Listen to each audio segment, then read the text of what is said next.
Dès les premiers épisodes, les producteurs ont apporté un soin tout particulier à l'ambiance et à l'aspect visuel de la série. Depuis les décors très militaires de notre base, le SGC, jusqu'aux détails très réalistes des diverses races extraterrestres que nous avons rencontrées. Des guerriers Jaffa aux affreux parasites Goa'uld, en passant par les sympathiques Unas ou les puissants Asgard, nous avons fait la connaissance de nombreux aliens très différents.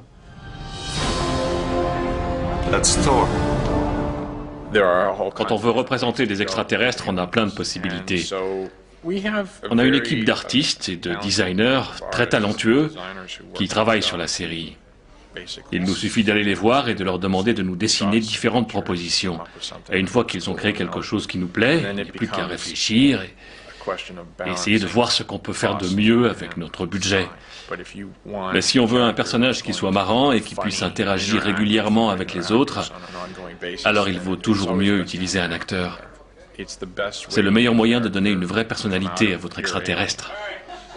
Allez, on recommence. Pour certains des acteurs, jouer un extraterrestre s'est révélé très naturel. J'ai toujours été un peu différent des autres à toutes les périodes de ma vie. Alors ça me va très bien. Je crois que je suis né pour jouer un extraterrestre. Je trouve que la meilleure manière d'interpréter Teal'c consiste à n'avoir qu'une idée très générale de l'intrigue des épisodes. Je ne m'intéresse jamais vraiment à ce que les autres racontent. Je garde toujours un point de vue un peu distant sur ce qui se passe. Et pour garder cette distance, je ne lis pas les scripts. Je ne lis pas les dialogues, même pas les miens. Ça ne plaisait pas à certains réalisateurs. Mais je pense que mon manque de préparation m'a été très utile.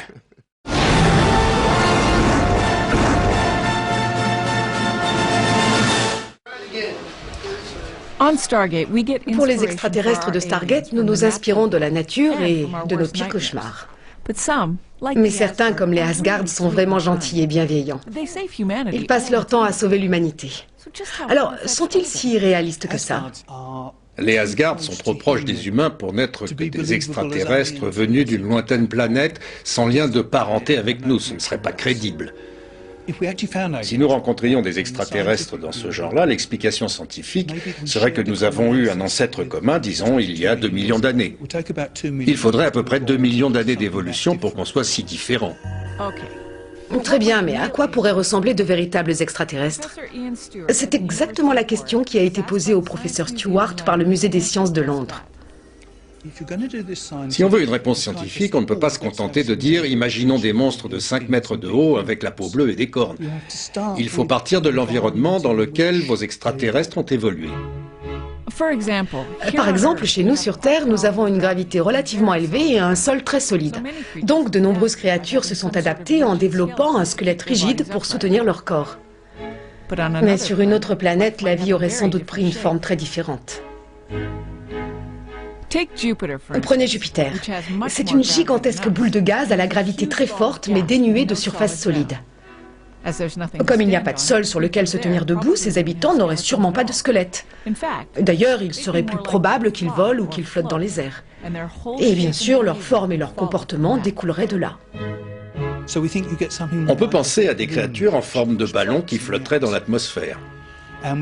Nous avons imaginé plusieurs créatures différentes que nous avons baptisées les frisbees, les flash, les delphines et les darts. Les frisbees sont des troupeaux d'animaux gigantesques de forme circulaire, un peu comme d'énormes crêpes qui tournent très lentement. Ils font la taille d'un terrain de football. C'est gros, mais n'oubliez pas qu'il y a de la place sur cette planète. Puis, nous nous sommes dit que sur les frisbees, il pourrait y avoir des parasites. Alors nous avons créé les flashs, l'équivalent jupitérien du chien avec une lumière bleue sur le dessus. Cette petite balise leur sert à attirer des partenaires potentiels pendant la saison des amours. Et les flashs peuvent sauter d'un frisbee à l'autre pour s'accoupler. Les delphines ont été très intéressants à imaginer. Nous nous sommes dit que, contrairement aux nôtres, les squelettes des Jupitériens ne seraient sans doute pas en os. Ce serait surprenant sur une géante gazeuse. Donc nous avons pensé qu'à la place, leur structure pourrait être formée de tubes creux qui seraient activés par la pression hydraulique comme des freins d'automobile.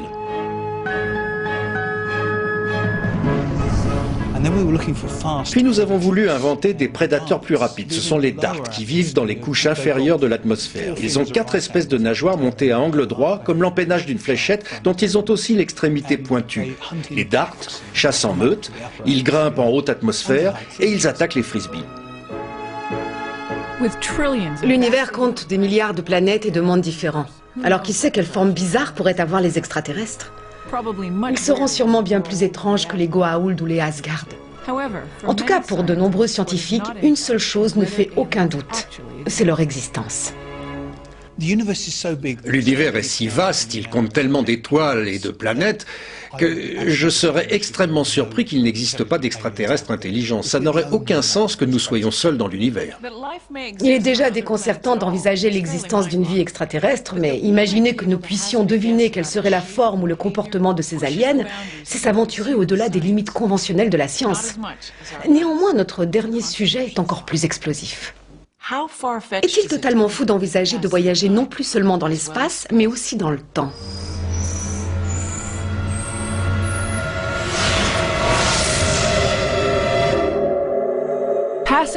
Les hommes rêvent de se déplacer à volonté dans le temps depuis des générations.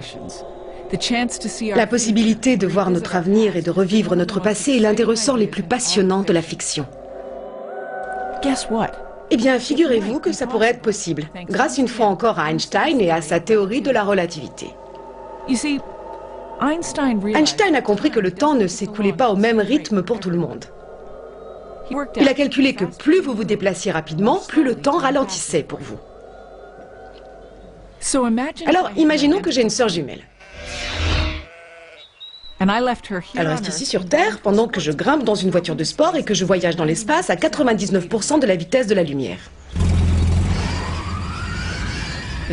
Non seulement je risque d'être malade, mais en plus, d'après Einstein, à mesure que j'accélère, le temps s'écoulera plus lentement pour moi. Du moins comparé à ma sœur.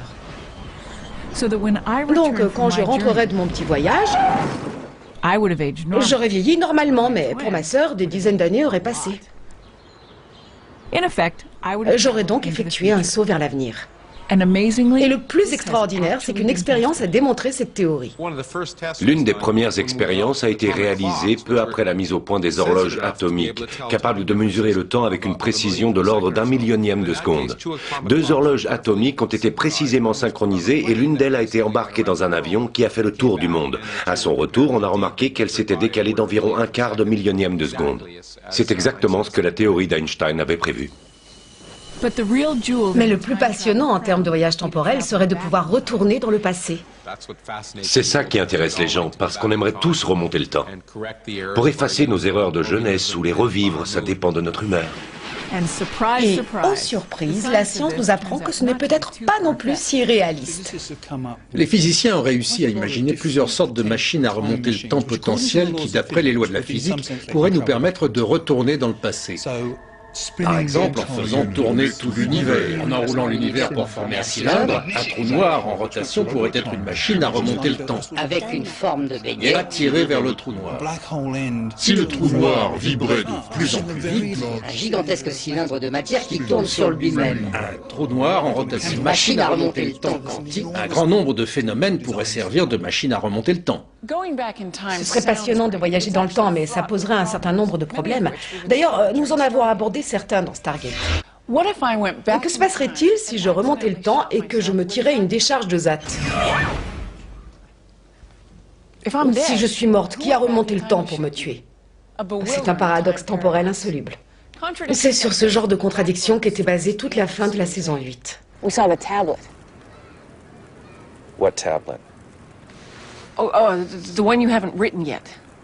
And put where the Stargate was supposed to be buried. Supposed to be. Vous trouvez ça compliqué? Nous aussi. Les paradoxes comme celui-là ont convaincu une grande partie des scientifiques de l'impossibilité des voyages dans le passé. Mais ces contradictions pourraient trouver une solution dans la plus étrange des disciplines scientifiques. Bienvenue dans la mécanique quantique, le monde insolite des particules atomiques. Il va nous donner une réponse encore plus étrange au paradoxe temporel. La mécanique quantique est le plus insolite des domaines de la physique. Par exemple, Au niveau atomique, des particules comme les électrons font plusieurs choses à la fois. Pour aller d'un point à un autre, contrairement à une balle de baseball, un électron n'aura pas une trajectoire bien définie. En réalité, quand il va d'un endroit à un autre, un électron prend plusieurs chemins à la fois. Ça a l'air complètement fou, mais c'est vrai et on peut le vérifier par les expériences. Pour l'expliquer, on utilise ce qu'on appelle l'interprétation multimonde. On pose comme hypothèse l'existence de plusieurs réalités différentes, qui coexistent au même instant T, et à chaque fois qu'on fait une observation, on se fixe sur une version de la réalité, sur une branche de la fonction quantique. Donc ça veut dire que lorsqu'on remonte le temps, on saute sur une branche différente et ce n'est pas grave si on change l'avenir parce que cette branche aurait de toute façon eu un avenir différent. Basically, scientists have theorized that there are an infinite number of dimensions, each containing a different possible version of reality. Well, it sounds like I theoretically, possibly, actually found one. Nous avons abordé ce sujet dans plusieurs épisodes de Stargate où des versions alternatives de Samantha Carter et de SG-1 étaient des personnages à part entière. C'est rare d'avoir plusieurs rôles dans la même série.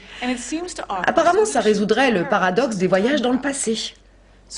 Donc, si je remontais le temps et que je me tirais dessus, tout ce que cela ferait, c'est que la version de moi de cet univers serait projetée dans un monde parallèle où l'autre moi aurait été tué. Adieu le paradoxe. Une fois encore, la science moderne se révèle au moins aussi insolite et étrange que les rêves les plus fous de la science-fiction.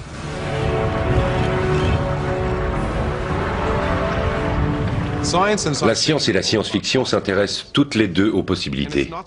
Et ce n'est pas très étonnant de voir que parfois les auteurs de science-fiction et les scientifiques trouvent les mêmes réponses à certains problèmes. Ce sont des gens très créatifs qui travaillent sur les mêmes sujets. La seule différence, c'est que l'auteur de SF se contente d'imaginer les choses alors que le scientifique doit les construire. Ce n'est pas encore vrai aujourd'hui, mais dans 10 ans, peut-être qu'on aura la possibilité de voyager par un vortex jusqu'à des planètes lointaines. Ou peut-être qu'on verra des créatures similaires aux réplicateurs sortir d'un laboratoire quelque part dans la Silicon Valley.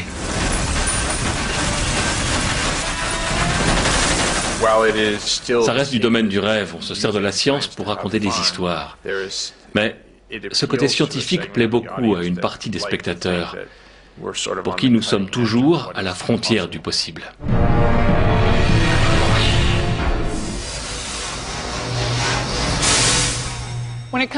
En matière de science-fiction, nous aimons tous qu'on nous emmène dans des univers fantasmagoriques. Dans Stargate, nous explorons de nouveaux mondes et voyageons dans le temps. Nous rencontrons des êtres venus d'autres galaxies et en apprenons toujours plus sur les dieux et les hommes. Nous traversons des distances extraordinaires et ramenons des technologies qui dépassent nos rêves les plus fous. Mais je crois que le plus surprenant là-dedans, c'est que tout ce que nous avons vu jusque-là est en fait possible. La science moderne constitue le plus incroyable et le plus fascinant voyage dans le monde de l'imagination.